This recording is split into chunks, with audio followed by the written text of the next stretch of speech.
ഇന്ന് ഞാൻ മാംഗോ ലവേഴ്സിനൊക്കെ ഇഷ്ടപ്പെടുന്ന നല്ലൊരു അടിപൊളി പുഡിങ്ങാണ് ഇവിടെ ചെയ്യുന്നത്. ഇതൊരു മാംഗോ പുഡിങ്ങാണ്. പക്ഷേ നമ്മുടെ ഇന്നത്തെ ഈ പുഡിങ് ഉണ്ടാക്കുന്നതിന് വേണ്ടിയിട്ട് ജലാറ്റിനോ ചൈന ഗ്രാസോ കോൺഫ്ലോറോ ഒന്നും നമ്മൾ യൂസ് ചെയ്യുന്നില്ല. വളരെ കുറച്ച് ഇൻഗ്രീഡിയൻസ് വെച്ച് നല്ല ടേസ്റ്റി ആയിട്ടുള്ള ഒരു പുഡിങ്ങാണ് ഞാനിന്നിവിടെ തയ്യാറാക്കുന്നത്.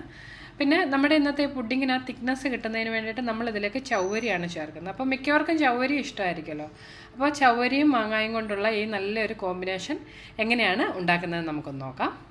ഇന്നത്തെ നമ്മുടെ ഈ പുഡിങ് ഉണ്ടാക്കുന്നതിന് വേണ്ടിയിട്ട് ഞാനിവിടെ ഒരു 1/2 ലിറ്റർ പാല് ഒന്ന് അടുപ്പിൽ നന്നായിട്ട് തിളയ്ക്കാൻ വെച്ചിട്ടുണ്ട്. ഇതിപ്പോൾ ഒന്ന് ഒരുവിധം തിളച്ച് വന്നിട്ടുണ്ട്. ഇനി നമുക്കിതിലേക്ക് ചവ്വരി ചേർത്ത് കൊടുക്കണം. നമ്മുടെ ഇന്നത്തെ പുഡിങ്ങിൽ ഞാൻ വേറെ കോൺഫ്ലോറോ അങ്ങനെ കസ്റ്റർഡ് പൗഡറോ ഒന്നും ചേർക്കുന്നില്ല, ജലാറ്റിനോ ഒന്നും ചേർക്കുന്നില്ല. പകരം ഇത് നല്ല സെറ്റായി കിട്ടുന്നതിന് വേണ്ടിയിട്ട് ചവ്വരിയാണ് ചേർക്കുന്നത്. അപ്പോൾ അതിന് വേണ്ടിയിട്ട് ഞാനൊരു 1/2 ലിറ്റർ പാലിലേക്ക് ചേർക്കുന്നതിന് ഒരു 50 ഗ്രാമോളം ചവ്വരി ഒരു 1 മണിക്കൂർ വെള്ളത്തിലിട്ടൊന്ന് കുതിർത്തെടുത്തിട്ടുള്ളതാണ്.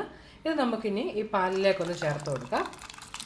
ആ വെള്ളവുമായിട്ടാണ് ഞാൻ ചേർക്കുന്നത് കേട്ടോ. ഇത് നമുക്കിനി നന്നായിട്ടൊന്ന് ഇളക്കി ഈ ചവ്വരി ഒന്ന് വെന്ത് ഈ പാലൊന്ന് തിക്കായി വരുന്നത് വരെ ഇളക്കി കൊടുത്തുകൊണ്ടേയിരിക്കണം. ഞാനൊരു 1/2 കപ്പോളം വെള്ളത്തിലാണ് ആ ചവ്വരി ഒന്ന് കുതിർത്തെടുത്തത് കേട്ടോ. ഇപ്പോൾ നിങ്ങൾ 1 ലിറ്റർ പാലിൻ്റെ കണക്കിലാണ് എടുക്കുന്നതെങ്കിൽ 1 ലിറ്റർ പാലിലേക്ക് ഒരു 100 ഗ്രാമോളം ചവ്വരി ഒന്ന് 1 കപ്പ് വെള്ളത്തിൽ മിക്സ് ചെയ്ത് കുതിർത്തതിന് ശേഷം അത് ചേർത്ത് കൊടുക്കാൻ പ്രത്യേകം ശ്രദ്ധിക്കണം.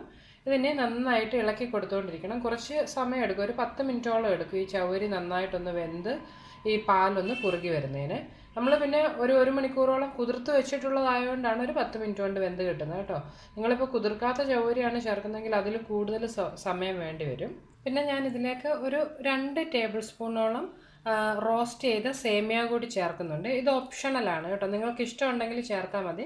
പക്ഷേ നമ്മുടെ പുഡിങ്ങിൽ ഇതിൻ്റെ ഒപ്പം ഒരല്പം ആ സേമിയ കൂടി ഒന്ന് കടിക്കാൻ കിട്ടുന്നത് നല്ലൊരു ഇതായിരിക്കും. അതുകൊണ്ട് ഞാൻ ഇതിലേക്ക് ഒരു 2 ടേബിൾ സ്പൂൺ മാത്രം കേട്ടോ അതുകൂടി ഇട്ട് നമുക്കിതിന് നന്നായിട്ട് വെന്തൊന്ന് തിക്കായി വരുന്നത് വരെ ഇളക്കി കൊടുത്തുകൊണ്ടിരിക്കാം. ഇപ്പോൾ ഏകദേശം ഒരു 10 മിനിറ്റോളം ആയിട്ടുണ്ട്. നമ്മുടെ ചവ്വരി അതുപോലെ നമ്മളതിലേക്ക് ഇട്ട ആ സേമിയയും ഒക്കെ നന്നായിട്ട് വെന്തിട്ടുണ്ട്. ഇങ്ങനെ നോക്കുമ്പോൾ കാണാം ചവ്വരി ഇതുപോലെ നല്ല ആ ഒരു ബൾബ് പോലെ ഇങ്ങനെ ആയിട്ടിരിക്കുന്ന ആ ഒരു പരുവത്തിലായി കിട്ടണം കേട്ടോ. പെട്ടെന്ന് തന്നെ ആയി കിട്ടും, നമ്മൾ കുതിർത്തെടുത്തിട്ടുള്ളതായതുകൊണ്ട്. ഇനി ഇതിലേക്ക് മധുരത്തിനുള്ള പഞ്ചസാര ചേർത്ത് കൊടുക്കാം. നിങ്ങൾക്ക് പഞ്ചസാരയ്ക്ക് പകരം വേണമെന്നുണ്ടെങ്കിൽ കണ്ടൻസ് മിൽക്ക് ആണെങ്കിലും ചേർത്ത് കൊടുക്കാം, നിങ്ങളുടെ ആ മധുരത്തിനനുസരിച്ച് കേട്ടോ. ഞാനിപ്പോൾ ഇവിടെ നിന്ന് ഒരു 1/4 കപ്പോളം, അതായത് ഒരു 4 ടേബിൾ സ്പൂണോളം പഞ്ചസാരയാണ് ചേർത്ത് കൊടുക്കുന്നത്. നമ്മൾ ഇതിലേക്ക് ഇനി മാംഗോ നന്നായിട്ട് അരച്ച് അതിൻ്റെ പ്യൂരിയാക്കി അതുകൂടി ചേർക്കുന്നുണ്ട്. അപ്പോൾ മാങ്ങയ്ക്ക് ഇപ്പോൾ നല്ല മധുരമുള്ള മാങ്ങയാണെങ്കിൽ അതിനനുസരിച്ച് നിങ്ങളിതിലേക്ക് പഞ്ചസാര ചേർത്ത് കൊടുക്കണം കേട്ടോ. എൻ്റെ കയ്യിലുള്ള മാങ്ങയ്ക്ക് നല്ല മധുരം ഉള്ളതുകൊണ്ടാണ് ഞാനിപ്പോൾ ഒരു 1/4 കപ്പ് പഞ്ചസാര ചേർത്തിട്ടുള്ളത്. അത്രയ്ക്ക് മധുരം ഇല്ലാത്ത മാങ്ങയാണെങ്കിൽ കുറച്ചുകൂടി പഞ്ചസാര ചേർത്ത് കൊടുക്കണം, പഞ്ചസാരയോ കണ്ടൻസ് മിൽക്കോ കേട്ടോ. ഇതിനെയും ഒരു 3-4 മിനിറ്റ് കൂടി ഒന്ന് നന്നായിട്ട് ഇളക്കി ഈ പഞ്ചസാര ഒന്ന് അലിഞ്ഞ് വരുന്നതിന് വേണ്ടി വെയിറ്റ് ചെയ്യാം. ഒരു കാര്യം പ്രത്യേകം ശ്രദ്ധിക്കണം, നമ്മുടെ ഈ സേമിയയും ചവ്വരിയൊക്കെ വെന്തതിന് ശേഷം മാത്രമേ ഇതിലേക്ക് പഞ്ചസാര ചേർത്ത് കൊടുക്കാവുള്ളൂ കേട്ടോ. ഇപ്പോൾ ഇതിൽ ആ പഞ്ചസാരയൊക്കെ നന്നായിട്ട് അലിഞ്ഞ് ഇത് ആവശ്യത്തിന് തയ്യാറായിട്ടുണ്ട്. ഇതിനെ നമുക്ക് അടുപ്പിൽ നിന്ന് മാറ്റി ഇതിൻ്റെ ചൂട് നന്നായിട്ട് പോകുന്നതിന് വേണ്ടി വെയിറ്റ് ചെയ്യാം. ആ ചൂട് പോയി കഴിയുമ്പോൾ ഇത് കുറച്ചുകൂടി ഒന്ന് തിക്കായിട്ട് വരും കേട്ടോ. കുറച്ചുകൂടി ആ ചവ്വരിയൊക്കെ ഇരുന്ന് കുറച്ചുകൂടി ഒന്ന് തിക്കായിട്ട് കട്ടിയിൽ കിട്ടും.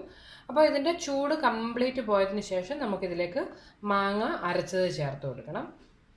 അടുത്തായിട്ട് ഞാനിവിടെ നന്നായിട്ട് പഴുത്ത ഒരു 3 മാങ്ങ എടുത്തിട്ടുണ്ട്.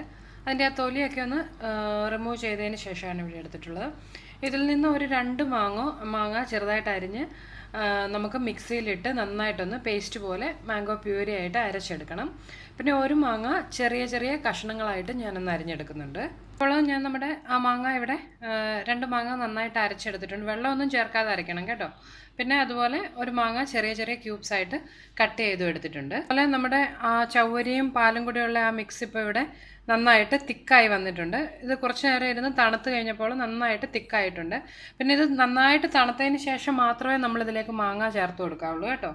നിങ്ങളുടെ കയ്യിലുണ്ടെന്നുണ്ടെങ്കിൽ ഇതിലേക്ക് ഒരല്പം മാംഗോ എസൻസ് നമുക്കൊന്ന് ചേർത്ത് കൊടുക്കാം. ഞാനിവിടെ ഒരു 1 ടീസ്പൂണോളം ചേർത്തിട്ടുണ്ട്. ഇതില്ലെങ്കിൽ വനില എസൻസ് ആണെങ്കിലും ചേർക്കാം. പിന്നെ ചിലരുടെ കയ്യിൽ ഇതൊന്നും ഇല്ല എന്ന് പറയാറുണ്ട്. അപ്പോൾ അങ്ങനെയുള്ളവർക്ക് വേണമെന്നുണ്ടെങ്കിൽ ഒരു അല്പം ഏലക്ക പൊടിച്ചത് ചേർക്കാം കേട്ടോ. ഇതില്ലെങ്കിലും സാരമൊന്നുമില്ല, മാങ്ങയുടെ ആ ഒരു രുചി വരുന്നതുകൊണ്ട് നമ്മൾ എസൻസ് ഒന്നും ചേർത്തില്ലെങ്കിലും കുഴപ്പമൊന്നുമില്ല. ഇതിലേക്ക് ഞാൻ ഈ എടുത്ത് വെച്ചിട്ടുള്ള മാംഗോ ക്യൂബ്സ് ആക്കിയതൊന്ന് ചേർത്ത് കൊടുക്കുകയാണ്. നന്നായിട്ടൊന്ന് എല്ലാം കൂടി യോജിപ്പിക്കാം. അതുപോലെ നമ്മളിവിടെ പ്യൂരിയാക്കി വെച്ചിട്ടുള്ള ഈ മാംഗോയും കൂടി ഒന്ന് ചേർത്ത് കൊടുക്കാം. എല്ലാം കൂടി നന്നായിട്ടൊന്ന് ഇളക്കി യോജിപ്പിച്ചെടുക്കണം. അപ്പോൾ ഞാനിത് നന്നായിട്ട് ഒന്ന് ഇളക്കി യോജിപ്പിച്ചിട്ടുണ്ട്. നല്ല കളറുള്ള മാങ്ങ എടുക്കുകയാണെന്നുണ്ടെങ്കിൽ നമ്മളുടെ ഈ മിക്സിനും നല്ലൊരു കളർ കിട്ടും കേട്ടോ. ഞാനിവിടെ അൽഫോൻസോ മാംഗോ ആണ് ഇപ്പോൾ എടുത്തിട്ടുള്ളത്.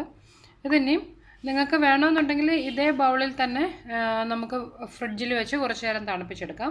അല്ലാന്നുണ്ടെങ്കിൽ സെർവ് ചെയ്യാനുള്ള ഇൻഡിവിജ്വൽ ഗ്ലാസസിലോ ബൗളിലേക്കോ മാറ്റി ഒരു 1-2 മണിക്കൂർ ഒന്ന് തണുപ്പിച്ചതിന് ശേഷം സെർവ് ചെയ്യുകയാണെന്നുണ്ടെങ്കിൽ കൂടുതൽ നല്ലതായിരിക്കും. തണുപ്പ് വേണ്ടാന്നുള്ളവർക്ക് ഇതുപോലെ തന്നെയാണേലും സെർവ് ചെയ്യാവുന്നതാണ്. കുറച്ച് നേരം തണുപ്പിച്ച് കഴിയുമ്പോൾ അല്പം കൂടി ഒന്ന് തിക്കായിട്ട് കിട്ടും. ഇതിപ്പോൾ ഞാൻ നമ്മുടെ പുഡിങ് ഒരു 1-2 മണിക്കൂറോളം ഫ്രിഡ്ജിൽ വെച്ചൊന്ന് സെറ്റ് ചെയ്തെടുത്തിട്ടുള്ളതാണ്. ഫ്രീസറിൽ വെക്കരുത് കേട്ടോ, ഫ്രിഡ്ജിൽ വെച്ചാൽ മതി. ആ 2 മണിക്കൂർ ഇരുന്ന് കഴിയുമ്പോൾ തന്നെ ഇതാ പുഡിങ്ങിൻ്റെ ഒരു കൺസിസ്റ്റൻസിയിലായി കിട്ടും. അപ്പം എല്ലാവരും ട്രൈ ചെയ്ത് നോക്കുക. ഞാനിതിൻ്റെ മുകളിലേക്ക് ഒരല്പം മാംഗോ ചോപ്പ് ചെയ്തത് ഓരോ ചെറികളും വീതം ഒന്ന് വെച്ച് കൊടുത്തിട്ടുണ്ട്. നിങ്ങൾ ട്രൈ ചെയ്ത് നോക്കുക. മാങ്ങ ഇഷ്ടപ്പെടുന്നവർക്കെല്ലാം തീർച്ചയായിട്ടും ഇഷ്ടപ്പെടുന്ന ഒരു റെസിപ്പിയാണിത്. ട്രൈ ചെയ്ത് നിങ്ങൾക്ക് എൻ്റെ റെസിപ്പീസൊക്കെ ഇഷ്ടമാകുന്നുണ്ടെങ്കിൽ നിങ്ങൾ മറക്കാതെ അന്നൂസ് റെസിപ്പീസ് എന്നുള്ള എൻ്റെ യൂട്യൂബ് ചാനൽ സബ്സ്ക്രൈബ് ചെയ്യണം കേട്ടോ. നമുക്കപ്പം മറ്റൊരു റെസിപ്പിയുമായിട്ട് വീണ്ടും കാണാം. ബൈ.